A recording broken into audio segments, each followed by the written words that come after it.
Hey, what's up, guys? It's Braden Sky. Thank you for tuning into the third episode of the Braden Sky Show. Today's guest is Kate Davis, also known as CamperVan Kate.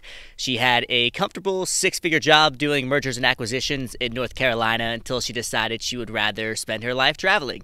So she bought a van and has been traveling since July 2020. We met up during the road trip multiple times spontaneously, and we had a really good conversation, and I'm excited for you guys to listen to it. So let's get straight into my interview with CamperVan Kate.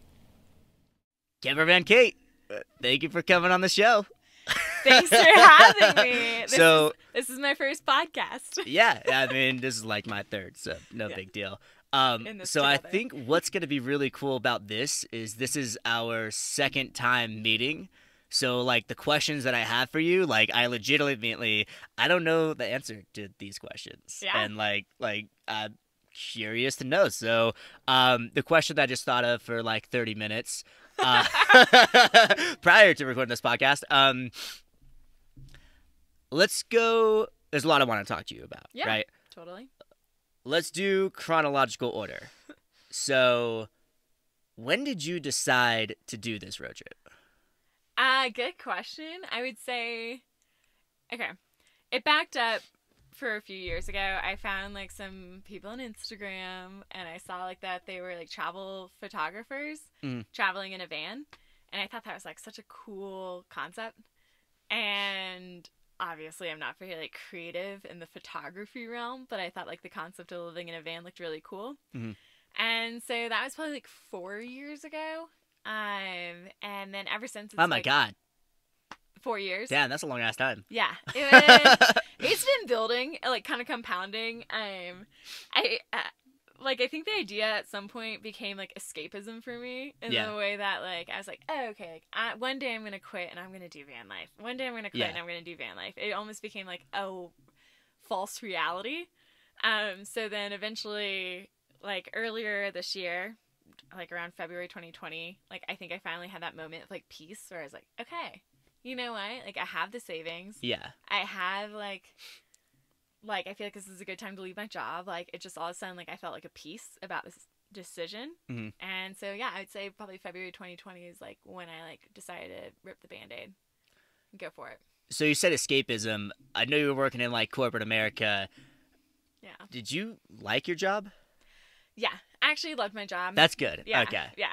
I mean, corporate America is corporate America. So, there's obviously some, political, environment stuff that I wasn't, in love with. Mm-hmm. But as far as the people, shout out to the people, they were really great. I had to use my brain, which I think is, something people take for granted these days, is actually, engaging, your head in, your work. Mm-hmm. And, making that... I don't know, I just feel people don't always have to use their brains in their job anymore. And I like that I had to, be strategic and solve problems and stuff like that. Yeah. It was, mentally challenging. Yeah, exactly. So I liked that aspect. I loved the people. It was consulting. So, it's a lot of, interacting with people, which is cool. But, I mean, at the end of the day, it is, a very, it was some days, 12-hour days.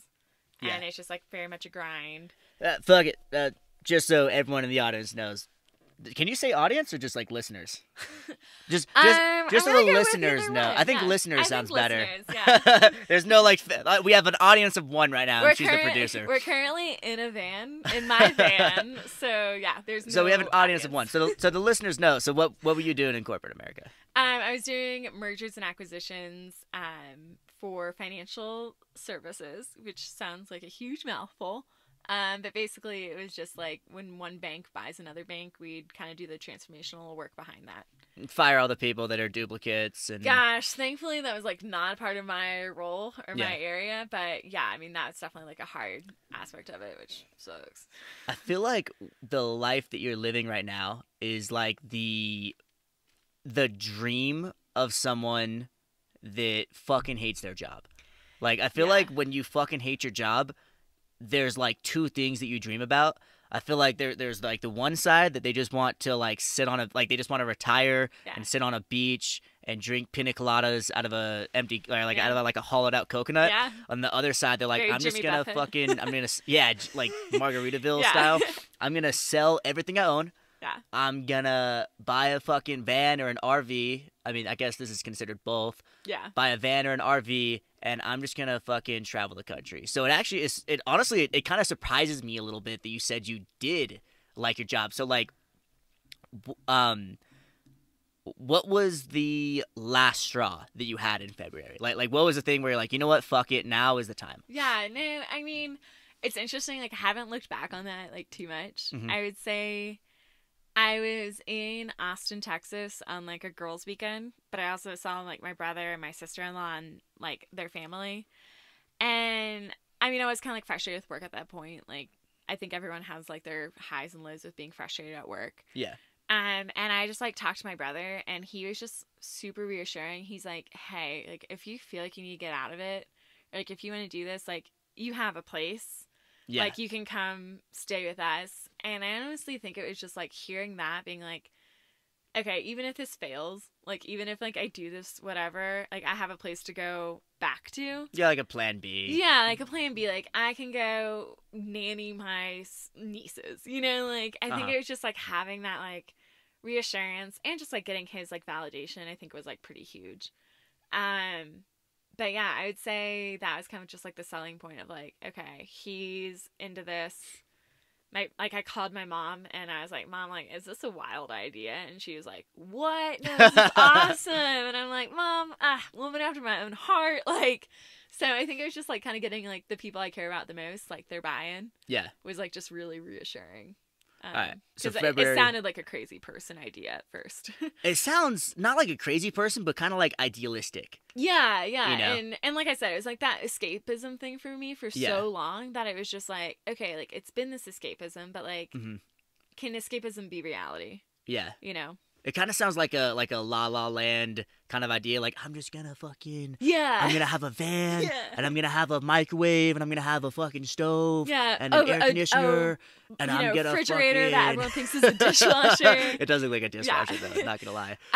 Yeah, and that's what's funny, too, is, like, all my coworkers knew I wanted to do van life. Like, some of my coworkers, like, looking up vans for me, like, sending me links. They're like, dude, here's a Craigslist ad. Yeah, everyone knew, like, this is my intention. Yeah. But, like, I don't think anyone thought I was gonna pull the trigger, if that makes sense. Like, I don't think anyone actually thought, like, oh, Kate's actually gonna do van life. Yeah.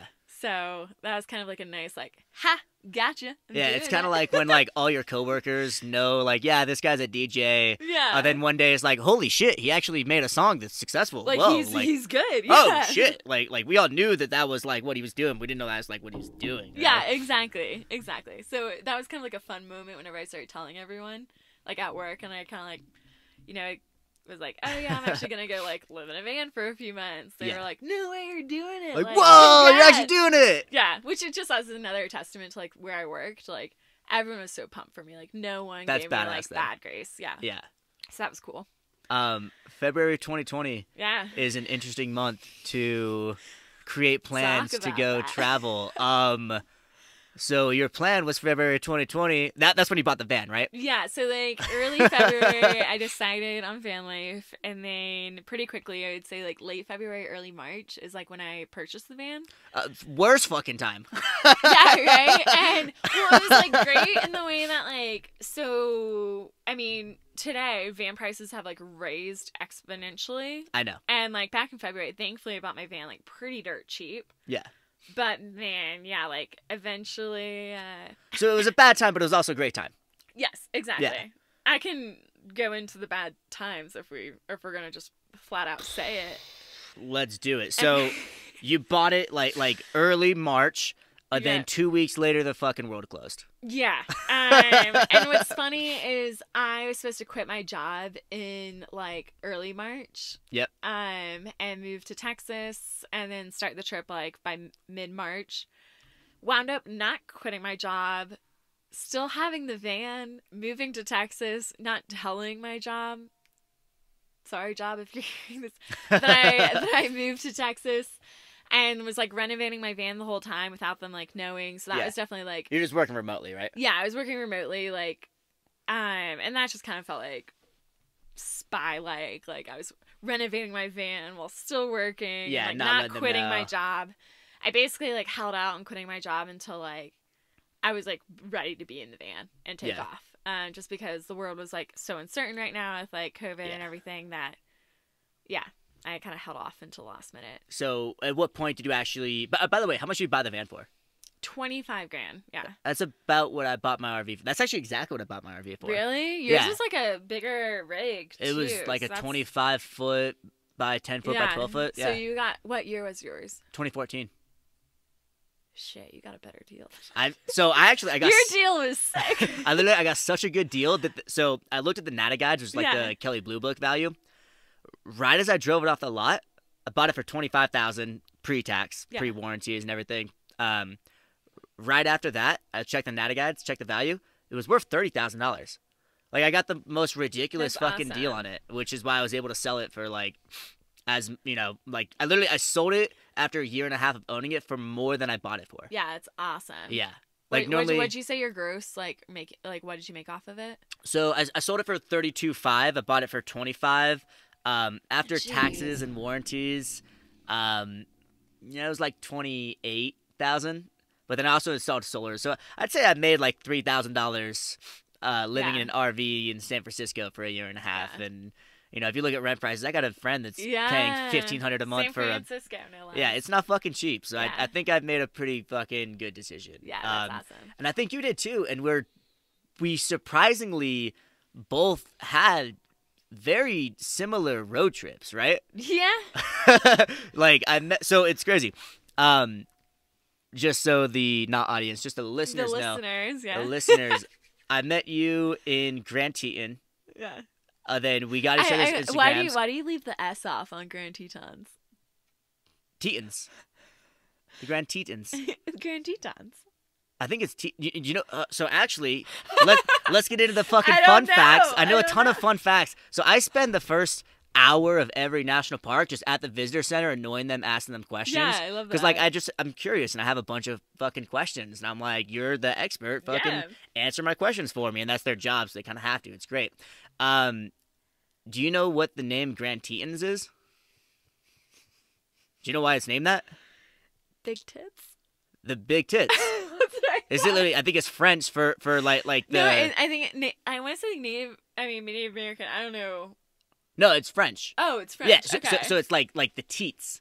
So it's like, how they have those mountains? Yeah, where it's like the Grand Teton, the Middle Teton, Yeah, they're literally the park's name is the Grand Tits.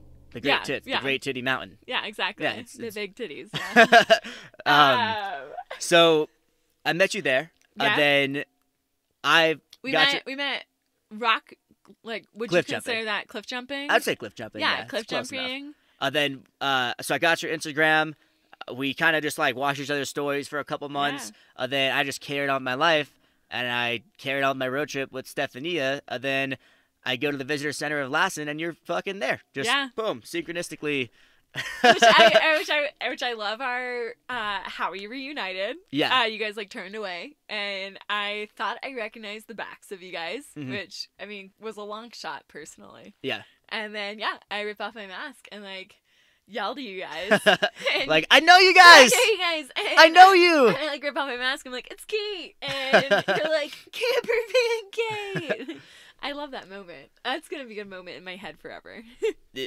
I'm glad it happened, and this podcast and today was completely unexpected. Completely. By the way, I really like your van. Thank you. And I appreciate the mac and cheese you cooked for us earlier today. Yeah, mac and cheese, a little salad with ranch. But so we've had pretty similar road trips, so similar enough to where we can meet each other in different parks in different states. Yeah. I don't even know where you started your road trip. Yeah, so my bit difficult. Like, started in Texas because that's where my parents are. In Austin? What? And technically, like, bumfuck nowhere, East Texas. Sorry for those who know me and know that area. It's not that, but yeah. So in East Texas is where my parents have some lake property. Okay. And it's like pretty far out there, like hour away from any like grocery store kind of thing. And so that's where I spent like the whole summer renovating the van. And then from there, like kind of did a little bit of a Texas tour and then straight up into Colorado. And so I spent most of July in Colorado. And then from there, like Wyoming, which we bumped into each other. Hold on. So you did Texas to Colorado. So what was like day one of your road trip? Day one was just like driving to Austin. No, but like what date? Oh gosh, I don't even know. I want to say it's like July 7th, maybe. Okay, so that was like a week after I started. Oh, seriously? Okay. Yeah, mine was July 1st. Okay, awesome. Yeah. Yeah, I wanted to do 4th of July with my family, and then I was like, all right. Oh no, mine was June 1st actually. My bad. Oh, okay, so a month ahead of me. Yeah. Perfect. That makes sense. Still pretty good timing. Where'd you go first? So I'll go through like the whole fucking because I wanted to do the entire country. Your map has been like wild to me. Yeah. Like I feel like I have like a very synchronized like way that I'm doing the U.S. Like it's a very pretty like line on the map, and yours I feel like it's just this like mad it's just zigzags. And so I mean everything had to be tentative, and I learned that on the road trip, right? Yeah. My plan was I was gonna go so I started kind of technically either in San Francisco or Vegas. I just drove from San Francisco to Vegas, whether you want to add that little section. Yeah. I don't know. I don't care. Whatever. That's how I feel about Texas. Let's say technically I started in Texas, but really I started in the East trip Texas. started in Colorado. Yeah. Yeah. So I would say Austin. Yeah. Let's say Austin for you. Yeah. So I started, actual day one was driving from Vegas to Bryce Canyon. Sweet. Then I did Bryce Canyon, Capitol Reef National Park. Wait, where's Capitol Reef? Utah. So I went through Utah, then I went through Colorado. Yeah, did you hit all the national parks in Utah? Besides Zion, I looped back and did that later. Okay, cool. Because when I was doing my road trip, dude, I thought I was going to be road tripping until August. I was thinking, hopefully I'll be able to road trip until the end of August, but I'll plan around the start of August. I was thinking the world was going to reopen. Yeah. And no, we're here in October, the whole 15 days to slow the spread thing.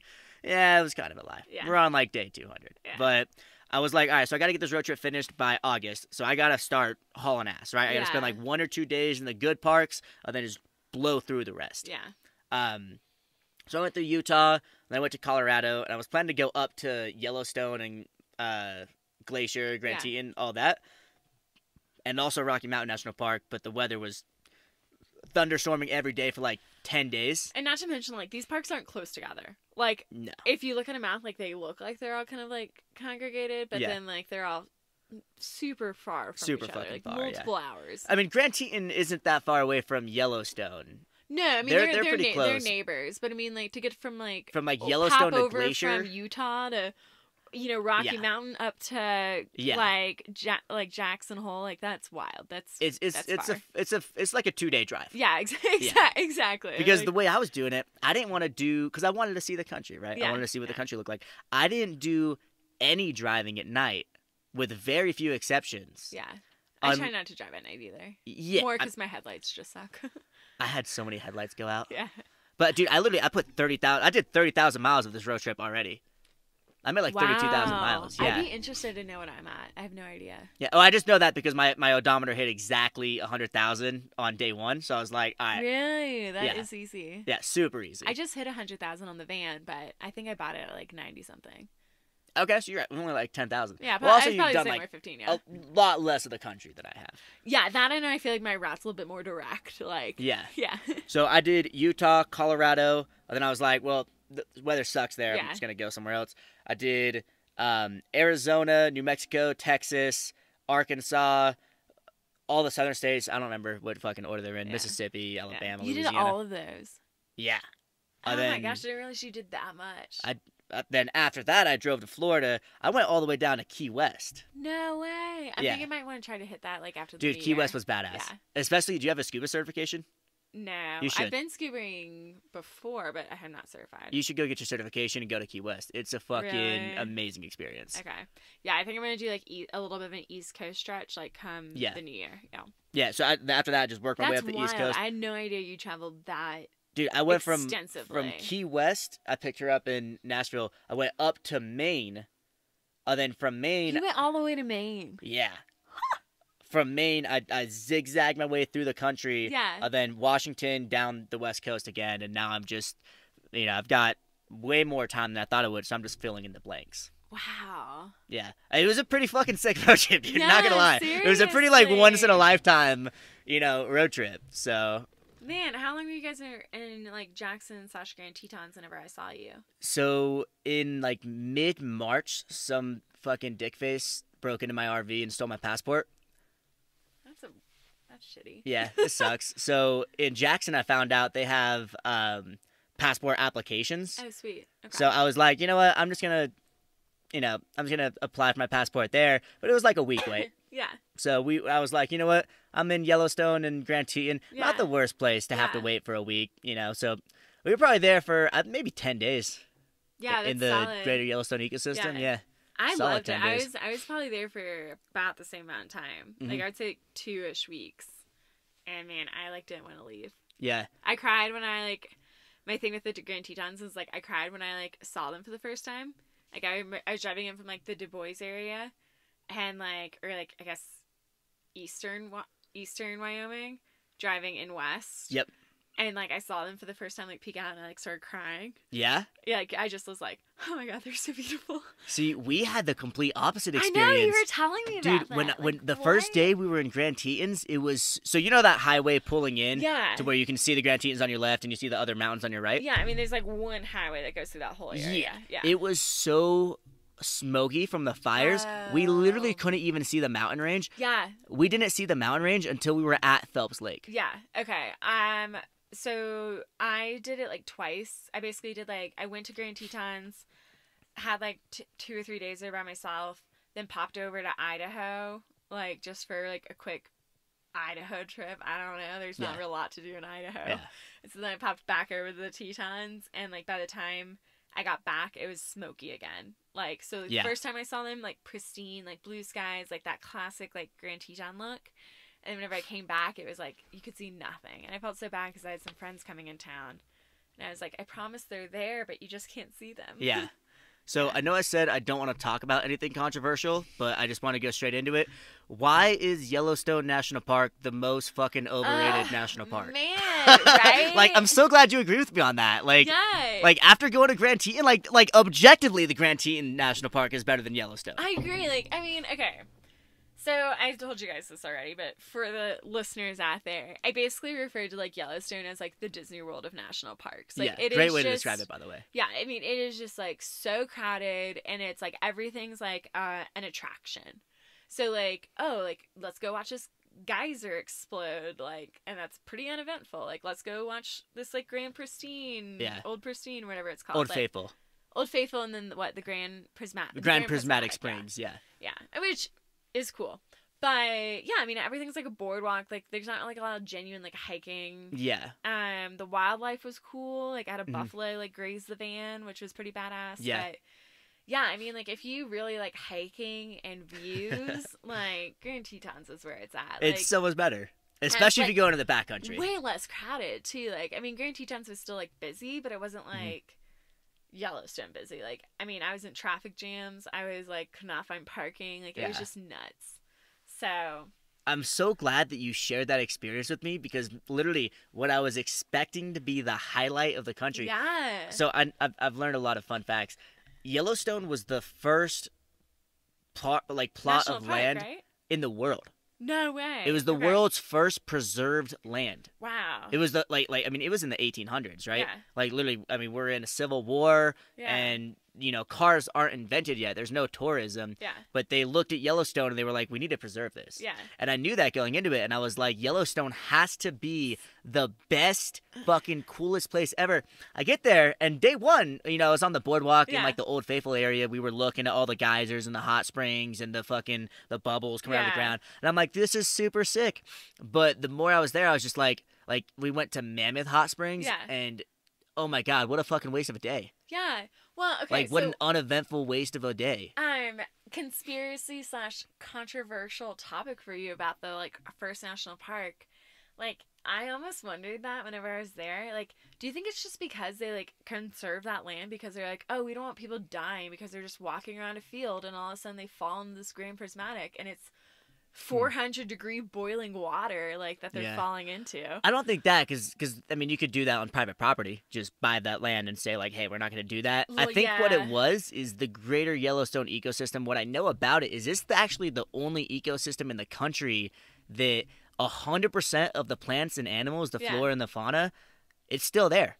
Yeah, which is awesome. Yeah, there's not a single species that has been, you know, like killed or driven away or added or subtracted. That's cool. Like the greater Yellowstone ecosystem, it's how it was 1800 or in 1800. Yeah. I think Yellowstone. I just like imagine this, like I have this like 1800 visions of like someone walking around this like field.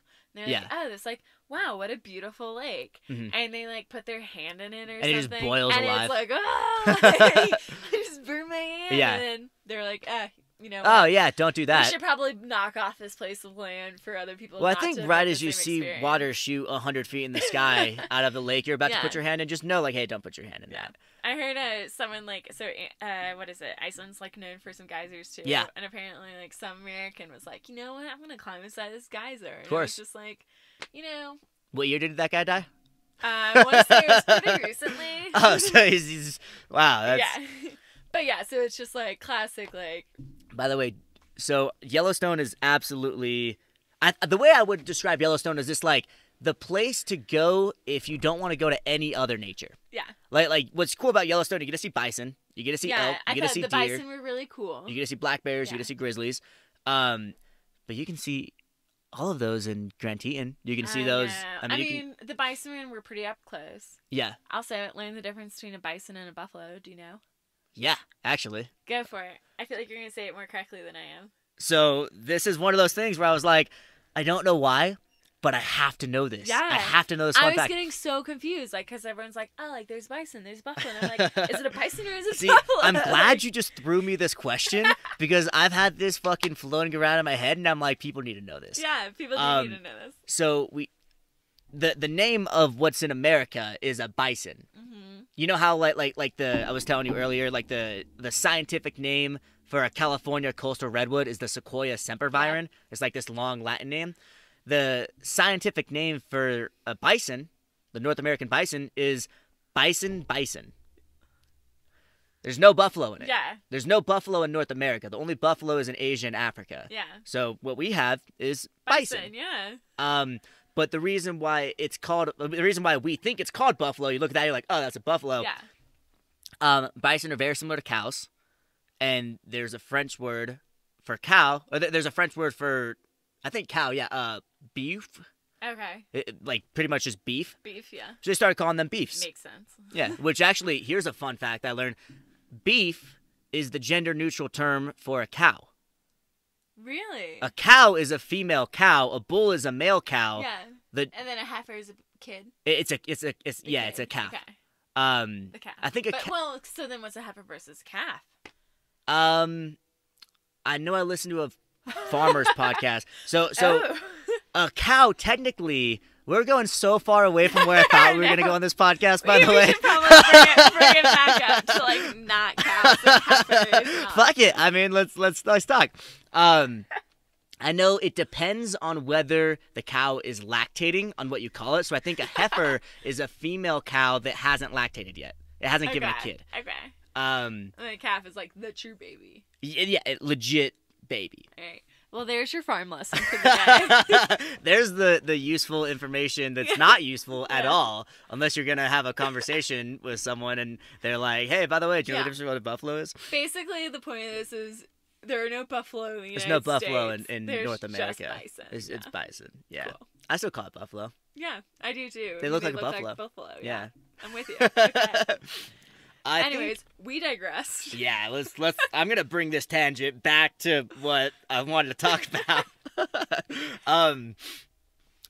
I think Yellowstone is good as a national park, and I think the reason why it's so highly rated, if you don't go to other national parks, that's a badass national park. And I would also say, like, Yellowstone is good for those people who appreciate geology, like wildlife, and that's about it. Like, if you really like hiking and like vistas, not your national park. Yeah, definitely not a national park. If you want to go backpacking. Yeah. Yellowstone's not your part. Nah, I mean, like, especially the Grand Tetons right there, like, Yeah. it's the place. I'm going to bring things back a little bit. Yeah. I can talk about my road trip on every podcast. Yeah. Let's talk about yours. So, what'd you do in Colorado? Because dude, I want to move to Colorado so fucking bad. Man. Such a great state. What'd you do there? So, Colorado was funny because, like, I kind of always, like, Colorado, I felt like I'd been there, done that. You know, like, I grew up skiing in Colorado. Like, I'd been to Denver a few times. Like, I don't know. I just feel like Denver, it's, like, something I've already done. And once I check something off the bucket list, I really don't feel like I need to, like, go back. Cross it off, do it again. But I was like, you know, Colorado's there. Like, I knew a lot of people in Colorado. Like, I had friends all throughout the state. So I was like, you know, I'll just give it a few weeks. And it wound up, like, winning me over. Like, I will say every Colorado small town looks exactly the same. So, like, they all have that, like, that one strip of, like, commercialized. We got the main street. Yeah, the main street with, like, the cute little downtowns, usually, like, in a ski town. But it really is, like, a mountainous, like, wonderland for hikers. Like, I mean, we did a 3-day backpacking trip in Eagles Nest Wilderness. That was hard. What part of the state is that? It's, like, near Vail, so, like, north. Okay, so in, like, Rocky Mountains.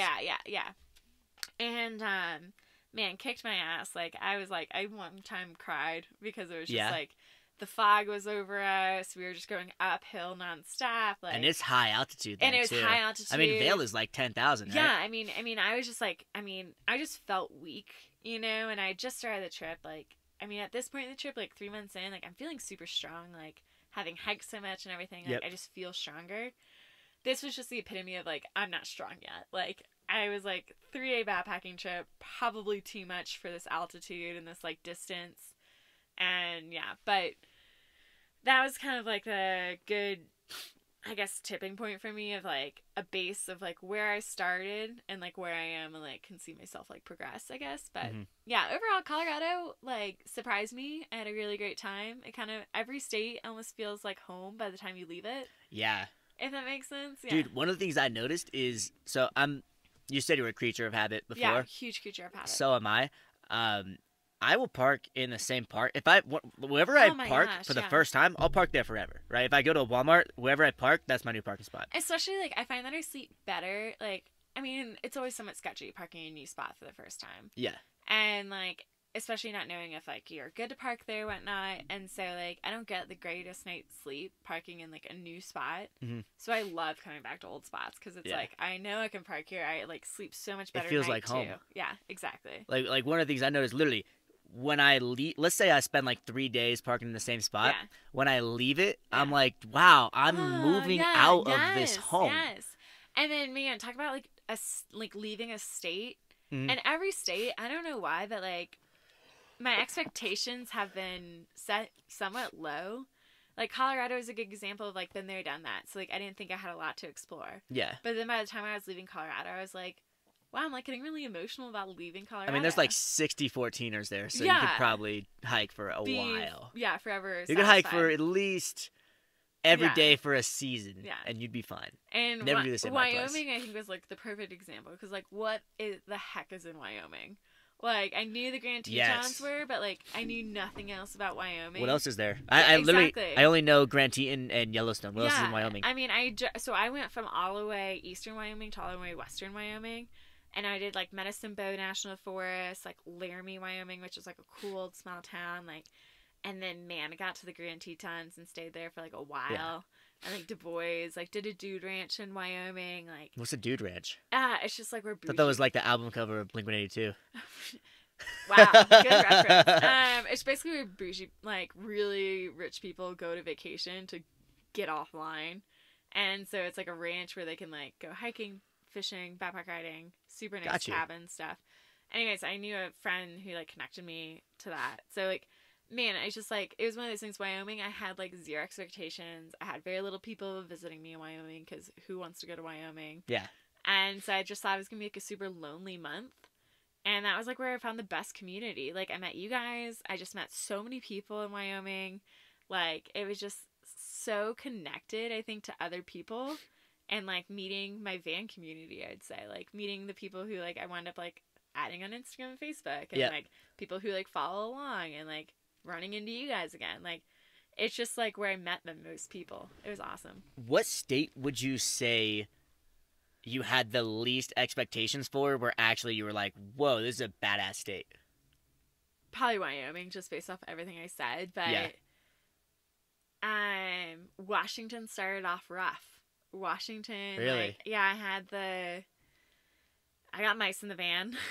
Yeah. Got Yep. mice in the van. The van started leaking, like, not, like, in the undercarriage. And then also, like, it was raining, so my fan... It's Washington. Of course it's raining. Yeah, exactly. And the rain, like, was a bummer. Like, I went to Mount Rainier and never saw Rainier because the rain and the smoke were so bad. And I was camping in Rainier, and I got mice, and it was raining, so my, like, roof was leaking. And then I got stuck in a national forest, which is a whole different story.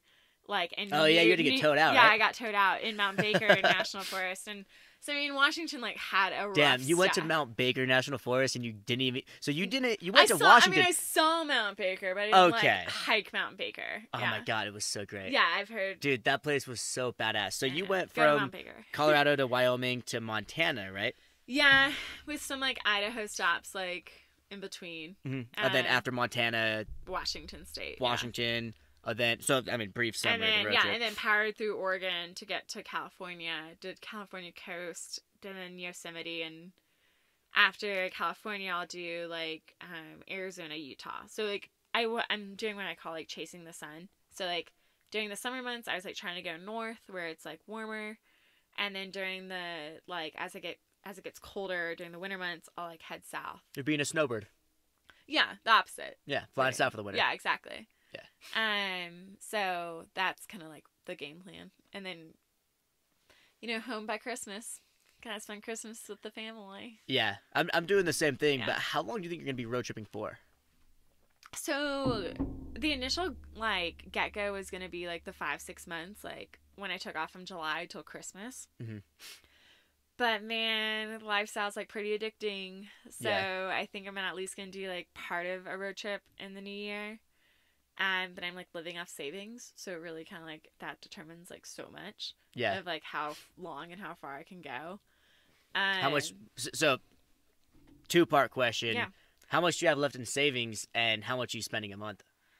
So, good question. I'm spending about $2,000 a month, which is All in total? all in total, like van, That's not bad. car payment, like van payments, Yeah, van insurance. like, I'll disclose, like, I'm not currently insured, so, like, that was like, you know, kind of Health-wise, right? Your vehicle. health. My You're not vehicle's breaking the insured. law. Man, shout out to Geico, if I could, please, real quick.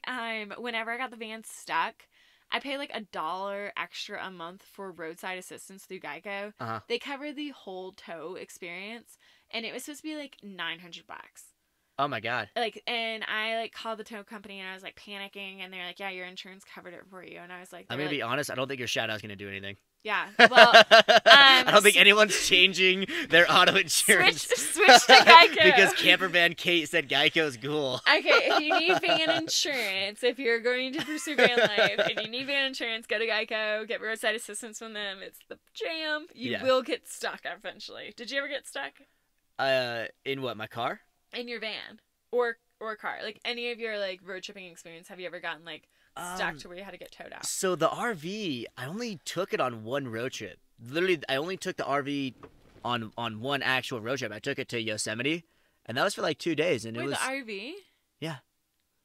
the Wait. RV wasn't my RV. The RV was my house. No way. Like when I Okay. said I lived in my RV, Like, that was in the San Francisco shoots that you're talking about. yeah, it was in San Francisco. Yeah. So I- what'd you drive to Tetons? A car? Yeah, my car. This entire road trip, I used my car. No way. I Dude, didn't literally, realize that. the entire road trip, the entire road trip, I was sleeping in the back seat of the Prius. I had no idea. Really? Both of you guys fit in the backseat of the Prius. We had our max was 3 people sleeping in the back seat of the Prius. So okay, I'm like, how, Let me how explain. Do, yeah, I was Let gonna me say, explain how what do you I'm saying. fit 3 people into the backseat of the Prius? so I have the no- back seat drops down, and it's Like- completely flat with Oh, with the sweet. trunk. Cool. So I got a inflatable twin size bed, and it inflates up. Yeah. And how many people can you fit on a twin size bed? I mean, 2 Apparently 3. comfortably, uncomfortably 3. Yeah, there was 2 separate people that I met up with, one in Colorado and the other in Minnesota, where we just slept in. We had 3 people sleeping in the trunk of my Prius, and it was totally comfortable. I've fit 3 people in here. Yeah. We did 2 in the bed, and we did 1 on like a blow up like sleeping pad in the aisle. Yeah. Was it comfortable? I was in the aisle. Oh, okay. Yeah, I mean I've like had quite a few like people visit me, and like 2 in the bed, totally comfortable, and in the aisle, surprisingly comfortable if you're cool sleeping on a sleeping bed. Yeah. That's wild. I mean, you totally upped me in the Prius. Through the Prius So I want to talk about that. Yeah. I owned the RV. Yeah. Right? I've owned the RV since like January 2019. Yeah. Sold it a week ago. I was thinking about what do I want to do between bring the RV on the road trip and bring the car on the road trip. And I was looking at it, and pretty much my perspective on minimal living. Yeah. Just goes back to when I started my minimal living, which is when I was living out of my tent. And when I was living out of my tent, I was thinking, okay, what does my tent have, or what does my tent not have that a studio apartment does have? Yeah. And I just summed it up like that. Well, my tent has a bed, and that's it, right? Yeah. So my tent has a bed. What does an apartment have, right? Apartment has a bed. Apartment has a shower. Apartment has a bathroom. Apartment has a kitchen. Yeah. That's pretty much it, right? A bed, shower. Yeah. And also a laundromat, but some do, some don't, right? Yeah. And I was just looking for how can I find the solutions to those. Well, shower at the gym. Yeah. Right? So how did you shower? How am I currently showering? Yeah, living in the van. Living in the van, yeah. How are you showering? Well, that's a great question. I don't shower that often. Okay. Short story. I do like a lot of probably uncomfortable for some people. Like I have wet wipes that I wipe myself down with, and then I have an outdoor shower. So I'll just like get really find a nice secluded place and do like an outdoor shower. Do you want a totally better solution? What? Buy a membership to Planet Fitness. So I've heard that, but you have to be like central, like in a town to do that. No. But you have to be like at a Planet Fitness. Well, I mean, like you have to be like a place outside like this area have one. Yeah, I mean, Lassen National Park will not have a Planet Fitness. We're in the middle of nowhere. We're in the middle of a national park, pulled on the side of the road. Yeah. There's not going to be a Planet Fitness here. Yeah. But if you look at almost every town with a population of above like 10 or 20,000, there'll be one. They're going to have a Planet Fitness. Yeah. And for $22 a month, you can just go there and shower and have like an actual a hot shower. You know, you can spend as long as you want in there. Yeah. It's so much fucking better. But I'm going to go back to my other point. So how can I replace a shower? How can I replace a kitchen? Yeah. Well, a kitchen, that's easy. Easy. Just eat out, right? Or get a Coleman 2-burner stove and some propane. I could do that. I just don't want to do dishes. Yeah. I'd rather, eat burritos and live a shitty, unhealthy lifestyle. If you want to save some money, do the Coleman stove. You could do that. I wish you luck if you do. I'm not doing that shit. Yeah. And then how do I get... Let's see, what was it? It was a shower, bed. I mean, my bed I got... Toilet. Oh, yeah, toilet. Public bathrooms. Gas stations. Starbucks. Yeah. I'm a dude, so I've got a Gatorade bottle. Yeah. With the wide neck, Yeah. Helps out. That was definitely a selling point for this van. Is as a female, we can't do the Gatorade bottle solution very Not easily. with that attitude. Yeah. Very easily is the big key. Yeah. Our aim is not as sufficient. You could work on it. Yeah. You could work on. Oh man, I like thinking my mom and dad listening to the podcast. God, I wish I had a beer right now. Sober October is not going well. But that was a huge point. I would say for females, having a toilet in the van is pretty clutch because you never know when you have to go. One go. I'm totally comfortable going outside, just from my backpacking and camping culture. But if you have to go. Go. Go. I think we all know what I'm saying when I say go. That's not comfortable. Man, eat some bad cheese, something goes bump in the night, you're going to want that comfort. Yeah. And also, I mean, I did almost none of my sleeping in a national forest. Yeah. Almost all of our sleeping was just in a city somewhere. Oh, really? Literally, I would drive into a city somewhere. Yeah. Like let's say tonight. My plan for tonight was I was going to leave Lassen. I mean, I'm probably not going to make it all the way to San Francisco tonight, if we're bold being day honest. for you guys. But Yeah. look, I'm just going to drive as far as I can, and then Yeah. once I get tired, I'm going to pull over, blow up the bed, and just fucking go to sleep. So like what parking lot? Just any fucking parking lot, dude. So like, here's my criteria for what I look for. Yeah. Number one, safe. Yeah. I need somewhere to be safe, Yeah. right? I think we can agree on that. Number two, is it bright? Or number two, is it legal? Number two, hey, can I legally park here? But that, like, I mean, you, like, gotta push the boundaries with, like, the legal things sometimes. I mean, yeah. Like, So technically, I'm not. will a supposed to cop park. wake me up tonight? Yeah. Yeah. And the gauge that I do for that is, could I park my car here for 72 hours while I'm out of town Interesting. and not have it get towed? Yeah. If the answer is yes, go ahead and park there. If the Yeah. answer is no, don't park there. Do you feel like because you're in a Prius, like, so I struggle with that, like, being in a van. Because Yeah. it's pretty obvious that, like, I'm in a RV right now. Yeah. I feel like for the most part. Especially when you see, like, the road truck logo and all that stuff. Like, You know you're on a road trip. Yeah. yeah. So, like. It's obvious that someone's sleeping in here. Yeah. So, like, especially if I put up all my shades. So, like, do you feel like you had that issue? Or do you feel like it's like, oh, there's just a Prius parked there? So with the Prius, I couldn't really tell you, but with the RV, Yeah. I mean, it's pretty fucking obvious. It's a lot more obvious with like a Class C RV than with a Yeah. van. Yeah. Like with a van, I feel like you just park it anywhere. With an RV, it looks like someone just moved in. Yeah, exactly. Like there would be times where I'd park an RV for, I mean, a couple minutes, and someone walks up, they're like, "Hey, man, you're not living here, right?" Yeah. Like, don't worry, dude, I'm just getting gas. Yeah. Like I'm not gonna be, setting up shop and turning on my generator and All that sleeping stuff, here for a yeah. week. So people worry about that with like a Class C. With this, probably not. Yeah. I mean, I think literally if you just wanted to pull aside the road, especially if you just kind of. I've done like 2 hotels. So like. No, you have a fucking van. This Yeah. is a hotel. What do you mean you got a hotel? Oh, no. Like, I parked in hotel parking lots. So I find those to be like, how is the hotel supposed to know, like, if I'm a guest or not? yeah, that is more. That's one of the ones that I would stray away from. Really? Because here's how I would think about it if I owned the hotel. Yeah.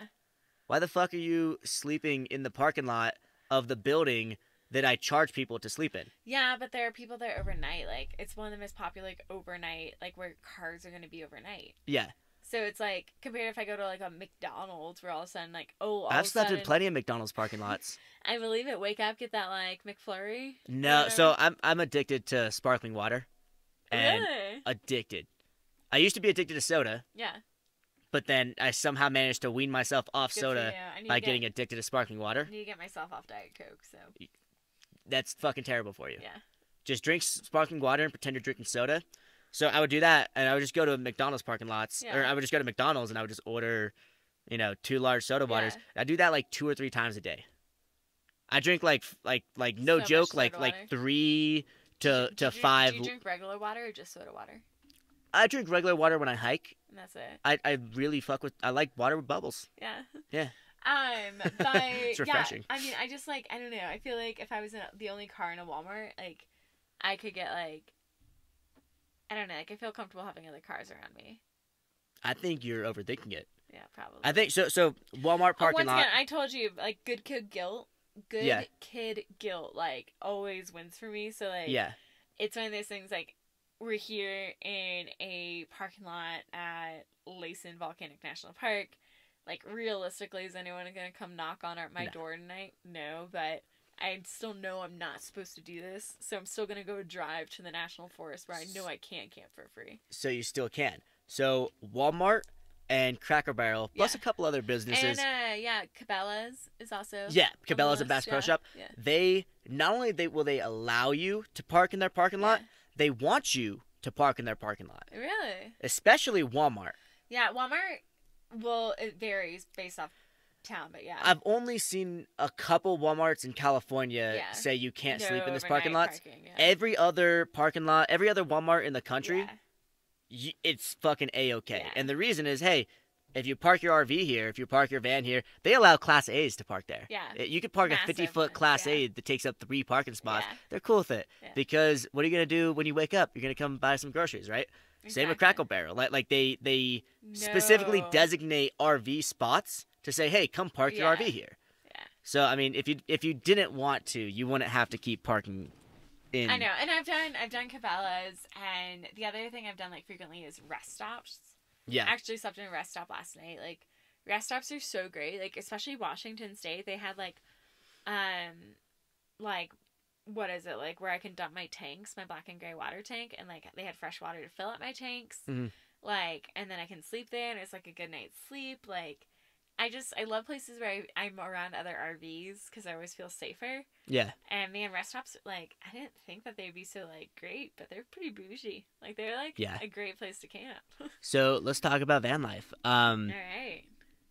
Here's something that I've been wondering. Yeah. Because every single night when I was sleeping in the RV, I felt A-okay. Yeah. I wasn't in the best neighborhood in San Francisco. Yeah.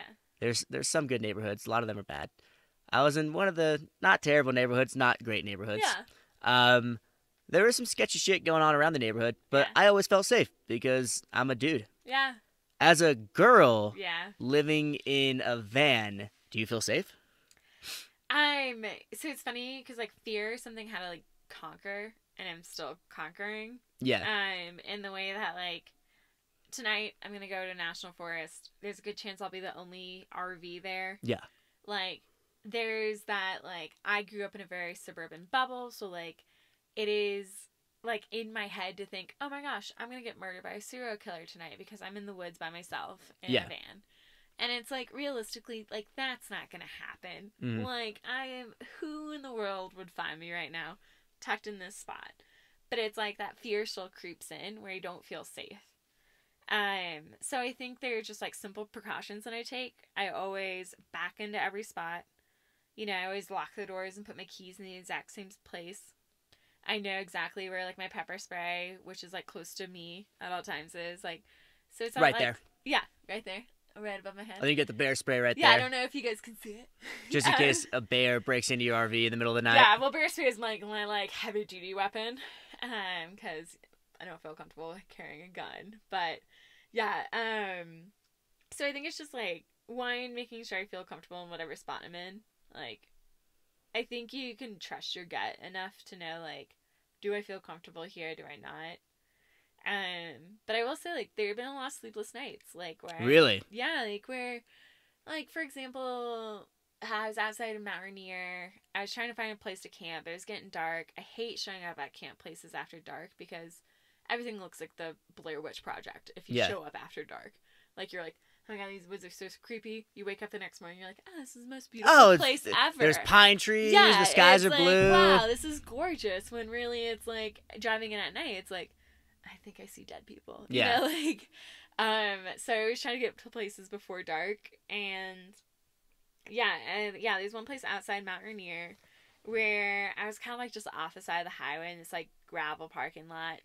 I saw what looked like a bag with a dead body in it, so I was like already kind of spooked, and I was just like, you know, there's nights like that where I just don't sleep well, you know, and... But you understand those fears are irrational, right? Yeah, and that's why I'm like, a lot of it's just like trying to conquer my own fears, like break my own like stereotype of like, I grew up very sheltered, like knowing that like, okay, you're fine, like you're okay. I mean, granted, there are situations where, you know, you need to remove yourself from that, like if you really do feel fearful, but most of that's like not the case. The bag with the dead body in it, what did it end up being in the morning? Still looked like a bag with a dead body. Man, and I was like, hell no, am I like touching it or walking up to it? But man, it really was like, it was a larger than like a big black trash bag, and it looked like dead body-ish. And you lost sleep over that? Yeah, I mean, there was a dead body next to me for all Why I know. didn't you just move, dude? You have an engine in your house. I know, your house has a truck attached to it. But it was like one of those things where, like, I looked at, which is huge. Okay, so that's actually important for me to say, I feel like, is going into, like, looking into which van I wanted to buy. I knew, I looked into, like, those, like, you know, like, some trucks have, like, those campers on their truck beds? Yeah. I looked into that because it would be genuinely cheaper, just as, like, a rig. But I would have to exit the car, like exit my camper to get to the driver's seat. And like say something bad did happen in the middle of the night, like, I want something I can just, like, get out of bed, run up to the front, start the car, and drive. Yep. So, like, I think having everything compact in this, like, area was, like, so important to me. But yeah, as far as, like, the dead body goes, like, the next campsite was just, like, really far, and I was pretty tired, and, like, sometimes you just gotta choose between, like, losing a few hours of sleep and driving away. Yeah. So. I would have just driven away. I know, but I was, like, pretty beat. What has surprised you the most about doing this road trip? Whether, or like something that you learned along the way, or a state that you thought would suck and it's actually badass? Montana? Yeah. Montana. I think, like, the ease of the lifestyle. Like, I kind of thought going into this, like, it would be harder, or it'd be, like, more difficult to, like, live such, like, a nomadic lifestyle. But in reality, it's, like, just pretty chill. Like, the hardest thing is, like, gotta figure out where I'm gonna sleep tonight. But thankfully, there are, like, a ton of apps out there and, like, stuff that, like, help you find spots. Dude, I didn't use a single fucking app. You didn't use a single app? Dude, literally.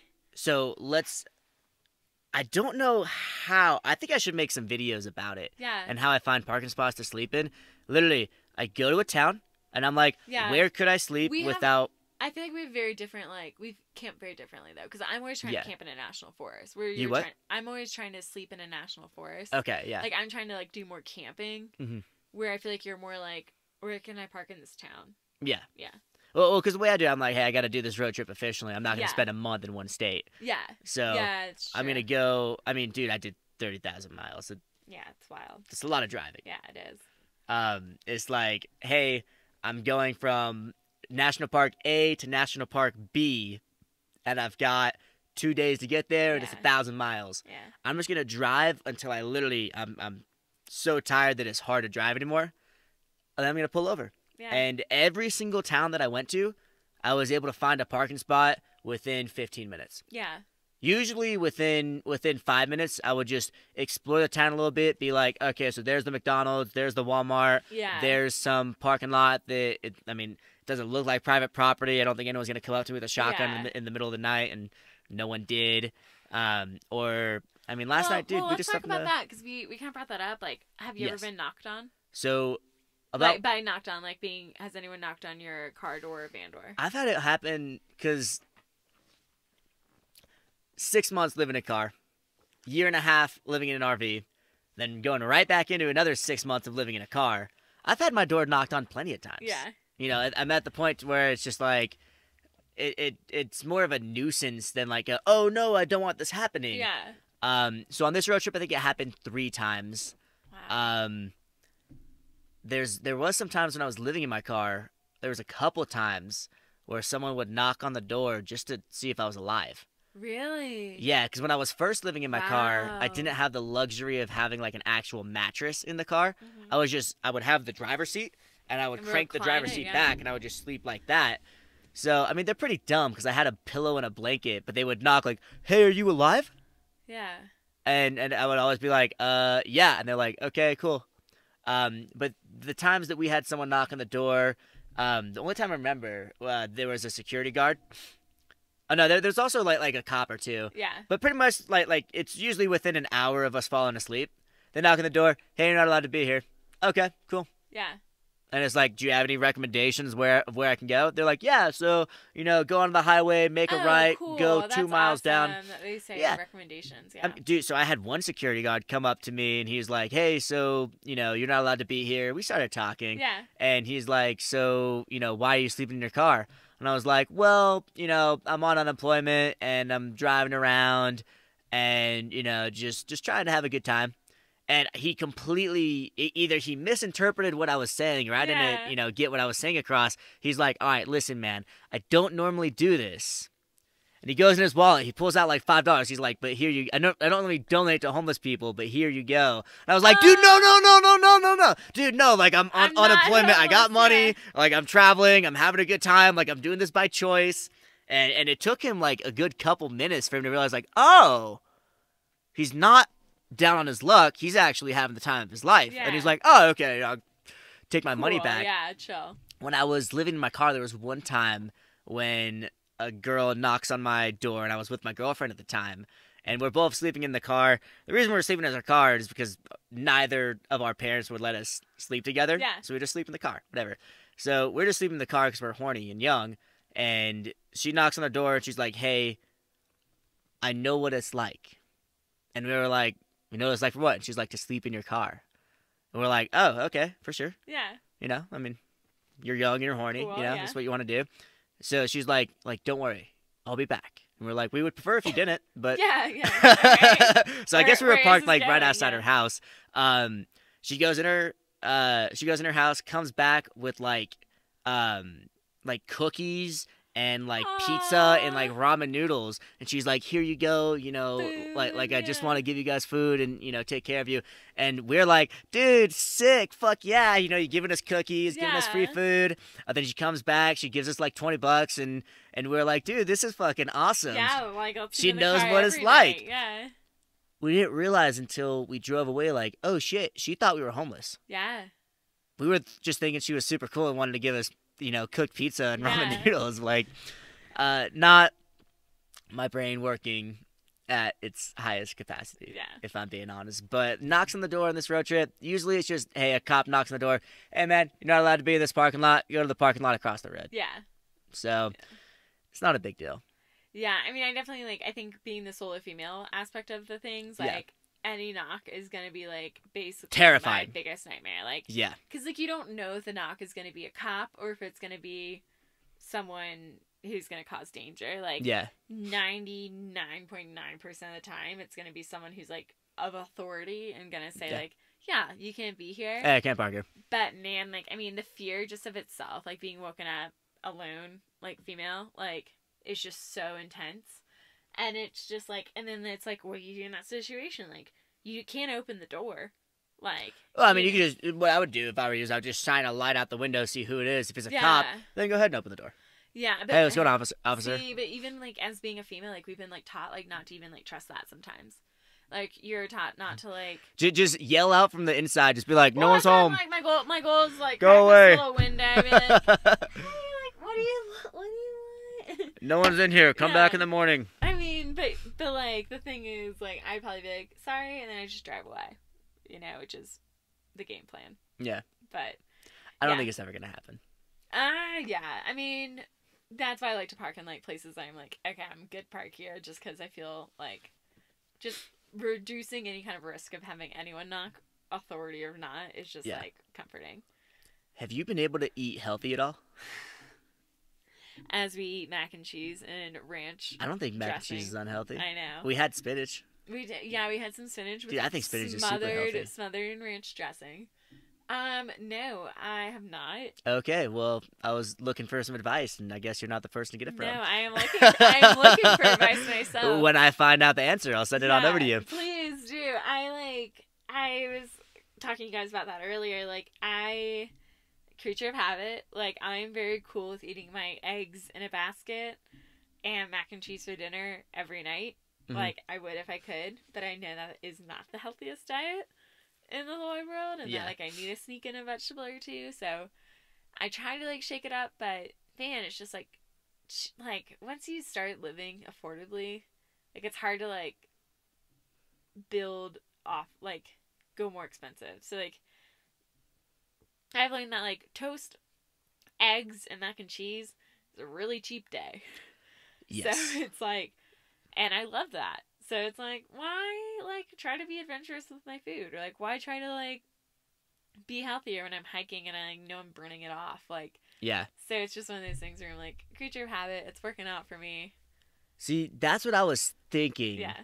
I'm a little bit more into the road trip than you are. Yeah. What I started noticing is there would be a lot of days where I would just have low energy for no reason. Yeah. Yeah. You were kind of mentioning that. Like, Yeah. and I relate to that. Like, there are some days where I just feel like blah.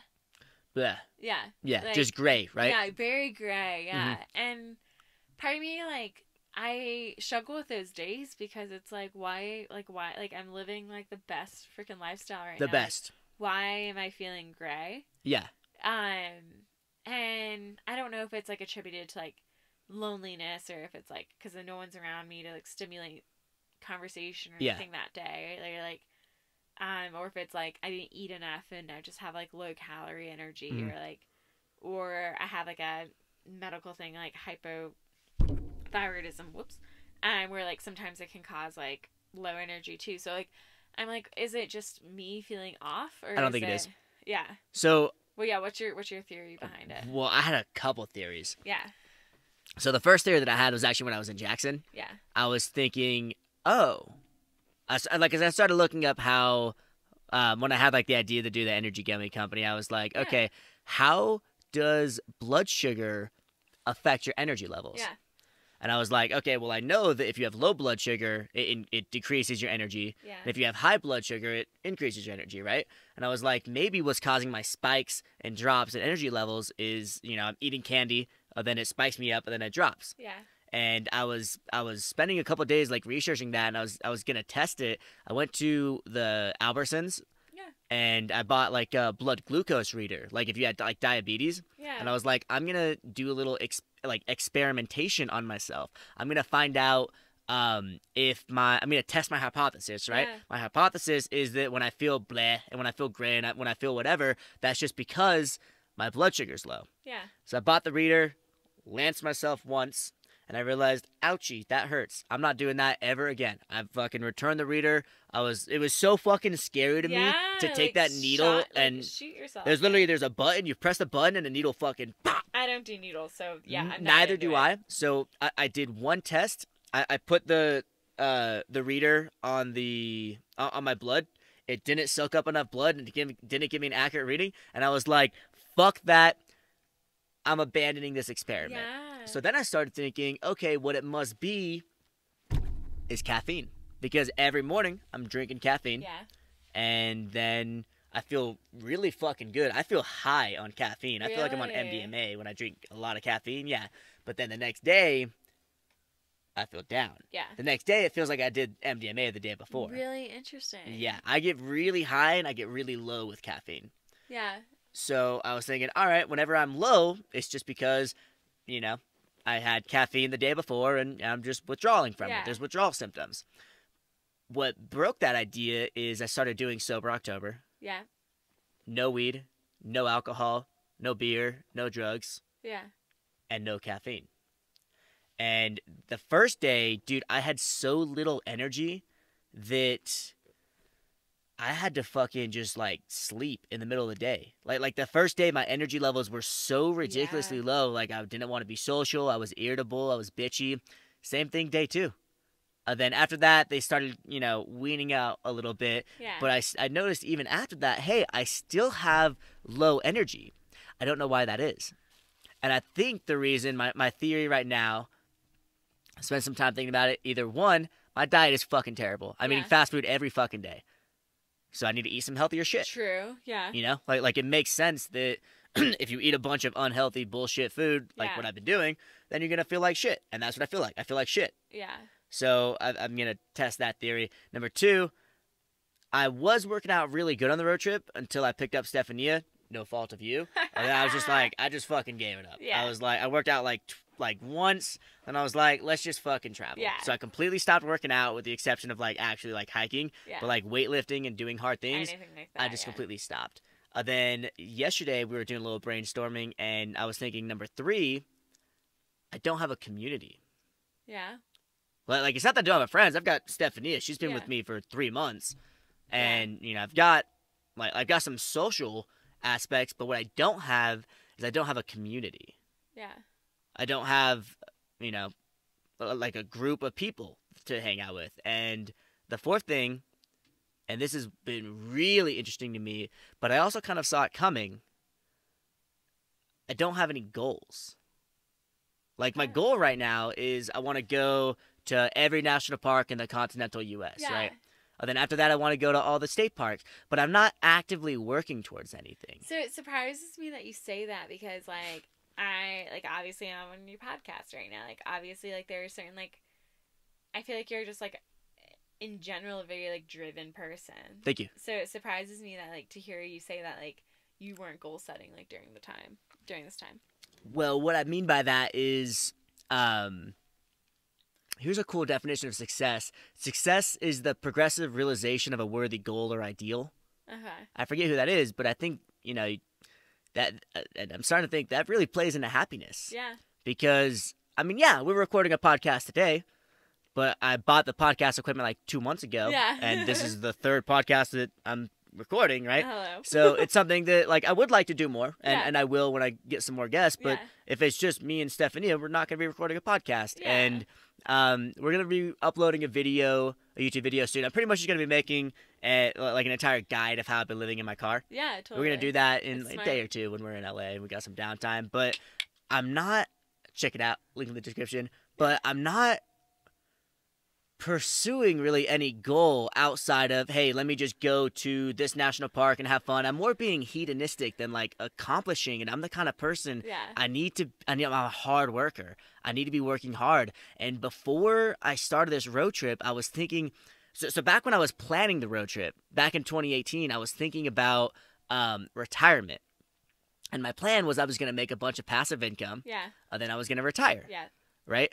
And I was thinking about retirement, and I was like, what is retirement to me? Okay, retirement to me is I'm going to get an RV, I'm going to do a 48-state road trip. Yeah. And then I'm going to go to Thailand and the Philippines, and I'm just going to go do dope shit. Whatever I want to do, I'm just going to do and not have to work. And I feel like for the listeners out there, like, retirement is not like 65 for you. Retirement's like now. Yeah, well, what I was thinking is I was like, if you ever meet someone who's 65 and they retire, they don't go to the national parks that we're going to. They're not going, on a 50-mile hike in Kings Canyon. Yeah. They go do a boardwalk, quarter-mile hike in Yellowstone, right? So they have a completely when you're 65, you have a completely different experience of retirement as you do when you're 25. So my idea, I'm going to retire at 25, then after that, I'm going to go work hard. Yeah. But my theory was that people, and I'm going to go back to what we were saying at the start of the podcast, that when I probably just knocked the camera out of focus, nope, whatever. You're good. Sick. When people hate their job, they have the fantasy of, I just want to quit and I want to leave. I want to leave this life and I want to go live the life of what I think I want to do. And what I think I want to do is what you're doing, what I'm doing, and is traveling. I don't know how much that is the answer long term. Yeah. Tim Ferriss wrote a really good book, The 4-Hour Workweek. It's pretty much the book, the first 3 chapters or the first 3/4 of the book is, here's how to make it to where you can go retire. Yeah. Here's how to make enough passive income to where you can go live the life you want. Then the other quarter of the book was, once you live the life you want for 6 months and you think you want to sit on a beach and drink Mai Tais and pina coladas out of, hollowed coconuts, and you realize that's not what you want to do, then here's what you should do after that. Here's how to cope with the depression of traveling long term. Yeah. Like, there's entire chapters, and I should probably go reread that. But I know, I was like, it sounds really interesting because, like, I guess I'm not there yet. Like, I think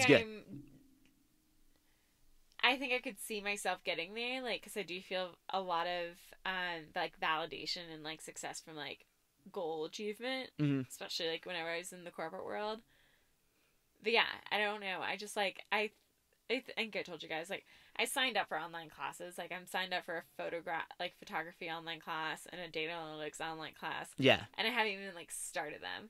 And I have a like side gig of a blog for backpacking beginners, and like, you have a blog. The Backpacking Beginners. Where can people find this blog? www.thebackpackingbeginners.com. I'll put a link in the description. Yes, thank you. Anyways, and it's like one of those things where I was like, okay, like, I told my blog partner, and I was like, hey, oh my gosh, like, I'm doing van life. I'm gonna have all this time to do the blog. Like, in the mornings, I saw myself, like, just at a coffee shop, like, writing new blog posts, and then the afternoons, like, hiking some national park. And it's just funny how, like, expectations versus reality. Like, reality is, like, every day looks so different right now. Oh, my God. Like, every day is, like, you can't plan days. Like, every day is... Yeah, not really. Yeah, and, like, there's not time to do just like that. Like, I don't know. So, it's interesting to hear me say, like, for you to say, like, all this stuff, because... for the first time in my life, I feel like I'm very in the moment. Nice. Like, for the first time? I would say for the first time. Really? Like, I'm like, because I feel like in high school and like college and like job, it's always like, okay, like, when's next? Like, where am I going for work? When is the promotion? like, what is the goal, like, that I'm getting out of this job? And, like, for the first time in my life, I feel like I'm like, okay, I'm in the moment. Like, I don't know what tomorrow is going to be. I don't know where I'm camping tomorrow. Exactly. I don't know, like, what comes after van life right now. Like, for me, like, it's just, like, very much, like, I'm where I'm at. Like, and I'm meeting myself here. So, I am appreciative, bringing it back to, like, what you were saying, like, I'm appreciative that I'm not goal setting right now. Because it's the first time in my life where I'm, like, okay with not doing that. Yeah. You know? So, whoops, sorry. You're good. Don't worry about it. Yeah. So, I don't know how you would respond to that. I guess I would want to respond with a question. The question game. But I forgot what that question was. I had a cool question planned, but I don't remember what it was. Well, I mean, you were just talking about, like, goal setting and, like, how you feel, like, value. I think, like, value out of that. And yeah. Let's talk about, like, every day. Because I've noticed that you can really only plan, like, 1 or 2 days in advance. Yeah, like, that's kind of it. I know. I have big plans this week, and I'm like, there's a good chance none of them are gonna get met. I'm like surprised I'm even here at least in Volcanic. This was a stretch for me to even get here at this time. It's so limiting actually having like a specific, hey, you have to be here at this time. Like it's so much better to just like I'm coming back here. Yeah, I was planning to spend 1 day in Volcanic National Park. I get here, dude, this place is the shit. Yeah, and I have a plethora of people visiting me. Yeah. Just which is so great. Like, I am so thankful I have like a great group of friends and family and everyone who wants to come out and visit me. But like, it's almost like dictating my trip. Like, I have to be at this airport by this time. Like, I have to. And it becomes a nuisance. Yeah, and then it's also not maybe not a nuisance, but it becomes intrusive. I was about to say it's definitely not a nuisance. Like, I'm always thankful to have like. It almost gives me that community that you were talking about, like, to have friends visit. Yep. But it definitely, like, locks you into a schedule. And also, like, they almost, like, expect you to, like, know what to do in those places. And it's like, this is my first time going there, I've never fucking been here before in my life, and dude. I'm like, if it was me going, I'd probably just bring my book and read by a lake. Like, or do a quick hike. Like, and then whenever friends visit, it's like, all of a sudden it becomes, like, a full day agenda of, like, where are we going to dinner? Like, where are we doing this? And so... Though overall, like, I love it, it definitely does kind of commit you more to, like, a structured, like, part of the trip that you don't necessarily, like, have whenever you're by yourself. Yeah. So I've noticed something that I don't like about this road trip. I've noticed that, like, and I noticed it, one of the prime examples we keep talking about is, like, in Grand Teton. Yeah. I noticed there's a lot of days where I don't feel grateful. Interesting. For the experience that I have, and do you know what the word blasé is? Stretch of it, yeah. At least you know, like, the context clues. Like it's become so blasé and like so normalized with the way that I'm living life right now that, like, I have to consciously, and I want to know if you've experienced this either, but I have to, like, consciously check in with myself and be like, hey, listen, motherfucker, you've been on a road trip for fucking 5 months. Yeah. Like, this isn't a normal fucking thing. This isn't something that everyone gets to do. Like, you've traveled more in 5 months than most people get to do in their lifetime. Like, you be fucking appreciative of that. Like, but I've noticed, like, within myself, I'm like, it just feels so normal that I've kind of lost gratefulness. Have you experienced that at all? I wouldn't, that's, like, so good to hear because I don't feel like I'm not grateful, like, or thankful, like, every day. I almost don't even recognize that feeling anymore. Like, if that makes sense. Like, I'm just, like, every day is as it comes. Yeah. And I'm almost, like, forgetful to thank the previous day. Like, I'm almost forgetful to be like, wow, like, I am living this lifestyle. Yeah. What's been, like, shocking to me lately is, like, I almost feel like my memory is overloaded. Like, I could totally see that. Yeah, like, every day there's, like, today with you guys was such an epic day. Thank you. Like, I thought so too. Yeah, like, just, like, dude, we literally, we fucking summited last today in a fucking win, and now we're recording a podcast. And, like, pretty fucking chill day. Ate some carrots on top of a peak. Like, it was a great day, and it's like summited a fucking 10,000-foot mountain with no fucking problem. Yeah. Like I did not expect that summit to be that easy. No. Super fucking cool. Yeah, go do it. Super cool day. Summit, I think it's weird when you have a fucking amazing day every single day in a row for like a long time, like your days aren't really amazing anymore. And like what I think it is like if you work a 9 to 5 Monday through Friday, right? You have 5 days that hopefully you do enjoy. Yeah. But if you don't, whether have an epic you weekend, do or whether you don't, you're gonna have an epic weekend. And if you go on like a 2-day trip to the woods, like you appreciate that so much more. And it's like, oh, it feels so good to be out in the forest and not in the office, you know? When you're out in the forest every day, to me, the forest just feels like the office. Yeah. Like to me, the forest. Oh, so I wouldn't get that. The forest feels more like home to me, like not the office. For me, it just feels like just a normal day. And that's what I was realizing at Tahoe. Is I was like, dude, like I'm in one of the prettiest places in the country, without a doubt. Yeah. And it doesn't feel. Maybe not that it feels like an office. Yeah. But it doesn't feel special. So I would say I don't necessarily always get those feelings. Like I continue to be blown away. Mm-hmm. I think is how I describe it. Like Colorado wound up being like way better than I anticipated. And then I went to Grand Tetons and I was like, holy heck, like these are the Grand Tetons, cried. Then I went to Glacier and hiked Highline Trail and it was like such a badass trail. Badass beyond belief. Like 18 Did you go all the way to the glacier? 18 miles. We did all the way up to the glacier and then to like the Oh, you're right. Yeah. You did the full loop, right? We did like 18 miles in one day. Fuck. Wild. And it was like, I would say the second best trail in my entire life. All right.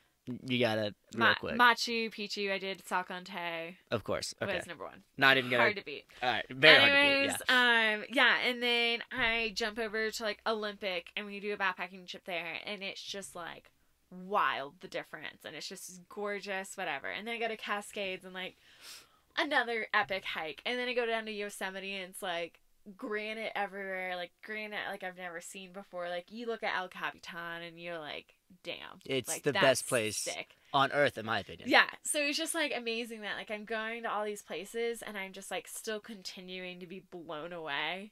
Like, yeah, not to shit on where are we? Lassen. Yeah. I always want to say Lassen Volcanic National Park. You might be right. I think we're both right. It could be either or. Exactly. Tetons versus what you say. Tetons. Lassen. But like today, like views wise didn't blow me away, but like the fact that I ran into you guys and like all that stuff like blew me away. You know. So here's what I've been pondering. Yeah. Because what I've been thinking is like levels, right? Yeah. You just went to Yosemite. Yeah. Imagine if you just spent a month in Yosemite, then you came here. Yeah. This place is badass. Yeah. But if you came here after a month in Yosemite where you're at like level 10, then you come to here, which is like it's a good like level 6 or 7. It's better than the office, right? Oh, okay. Compared to office. Like, national parks levels, I would say this place is a little bit low in my book. But I think where you're going, like, but my experience with you guys today made it a higher level. No, where I was going with that is like if you get so used to going to all the most beautiful trails in the world, 10s, all the 8s, 9s, 10s, when you go back to a 3 or a 4, do you think you would enjoy it?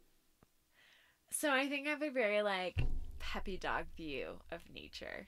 Like I'm constantly just like, oh my gosh, trees. Like, look at this trail. Like, did you see that squirrel? Like, so I think I'm just like, I have that like kind of view of nature already where I'm like, I don't think I'm ever not going to be appreciative of it. My fear though is like the memory concept that I was going through, like, and the way that Colorado already seems like it's like a fleeting thing for me. And that was in July. Like, that wasn't even like a handful of months ago, but it feels like I've lived like 7 lives since then. I'm so glad you're saying that. I totally agree. Yeah, and like I'm like there are days in Colorado where I know something made me smile, or I know something like made me like make that day memorable, and it's like I can look back on it or like read my journal entry that day about it, but it's like it's not going to come back to me, you know, like the way... So do you think you're like retaining your memories? Like, that's what I'm like. I think what you were saying, like, with so much going on right now, like so much stimulus in a road trip, like I'm almost fearful, like it's too much, and that like I'm not gonna remember that day as perfectly as I would like a 9 to 5 office week, and then going and doing something great. Yeah. Because every day is great. So like every day has new memories. It's such an awesome year to where my complaint is that every day is fucking badass. No complaint. Like, every day this year is so fucking awesome. Yeah. And I'm exploring so much new shit and having so many new memories that I can't remember them all. Woe is me. I called my brother. My brother and I talked, like, yesterday, and I was like, Nathaniel, I'm just, like, happy. Like, I'm just, like, genuinely, like, very happy with life right now. And it's, like, that's such an awesome and epic feeling to be, like, content, you know? And I, like, to have my biggest complaint be, like, I don't think I'm going to remember the whole trip. Like, what a joke. Like, I've had too many great days in a row. Yeah, and I'm like, man. And then my mom was also really funny, because my mom was like, I called her, and I call her, like, at least once a week, usually more, and I'm like, nice. Mom, I just had the most epic day. And she's like, when are you going to stop saying that? She's like, every time you call me, she's like, you also just said you had the best experience. So, like, when are you going to, like, when's going to be a bad day? Do you think you need to balance out some good days with a bad day or two? You know, like, do you think, like, the contrast, like, do you think you need a couple bad days to appreciate the good days? Yeah, Washington definitely did that for me with the whole, like, mice in the van, getting the van stuck. Like, I mean, those were a shitty few days. I honestly weirdly enjoyed them in the way that sometimes, like, bad things can be funny. Yeah. And, like, bad things can be, like, enjoyable. You're like, this sucks, but it's going to be a funny memory. Yeah, exactly. Like, this, like, mice suck, but, like, I mean, I literally captured a mice with a bowl and a plate and, like, threw it out my door. You know, like, fuck. That's funny. Yeah, and then, like, the van getting stuck. Terrible in the moment, but, like, actually pretty good story, and just, like, I look back and I'll probably actually enjoy that memory. So, I know your question was kind of like, do you think you need the bad to balance out the good? And I'm like, sometimes even the bad during this stuff is, like, still good. Yeah. Well, I think you can look at that perspective just generally in life. Like, hey, sometimes the bad is good. Yeah. But you could probably get that perspective more if you actually thought that you do need the bad to balance out the good. Like when you're in the bad moments, it's like, hey, well, the good thing about this bad moment is it's going to make the better moments way fucking better, you know? Yeah. Yeah, and I would say, like, I mean, man, like I said, Washington started off rough. Like, going to Mount Rainier, not seeing Mount Rainier because of the rain and the smoke. Yeah. But I went back at the end of the month to Mount Rainier. Man, not a cloud in the sky. Perfect. It's so pretty. Snow-capped. Like, the, like, fall colors Glacier-capped. everywhere. Yeah, glacier-capped, yeah. Like, fall colors everywhere. And I was like, man, I am so much more appreciative of Mount Rainier right now because I went and I didn't experience it, and I had mice, and there was rain, and my van was flooding, and then now I go back, and it's just the most, like, picture-perfect, epic, like, place ever. Like, that was cool. Like, that was the perfect example of, like, the bad making the good better. Well, even in my experience, I can actually start to think about the bad made the good better, because we were planning to go from Washington to Oregon to California. Yeah. I mean, it didn't work. Literally, we got so smoked out that we just had to abandon Washington. We had to abandon Oregon. Yeah. Then we stopped in San Francisco. I picked up my RV. I drove it to Vegas. And then we spent 2 stressful weeks cleaning out the RV, getting it ready for sale, getting the pictures up. Oh, I don't like that picture. Let's take a different picture. Oh, well, the sun's already down. And just having, like, a really stressful week. The first day of adventure after that, we went sandboarding at Coral Pink Sand Dunes, which is a place I would absolutely recommend you to go. What state is that in? It's near Kanab, southern Utah. Okay, it's right on the border of Utah and Arizona. We went there, and it was, like, the best day I've had in a while. Yeah. Like everything just felt so good. But then right after that, shit went back to being blasé. Yeah. And I was in Sequoia National Park, and I was like, yeah, these trees are big. Yeah. I would say I kind of felt that way about the, like, I mean, I will just say sometimes I think it's, like, just an environment of your storage is full. No! Is it? Yeah.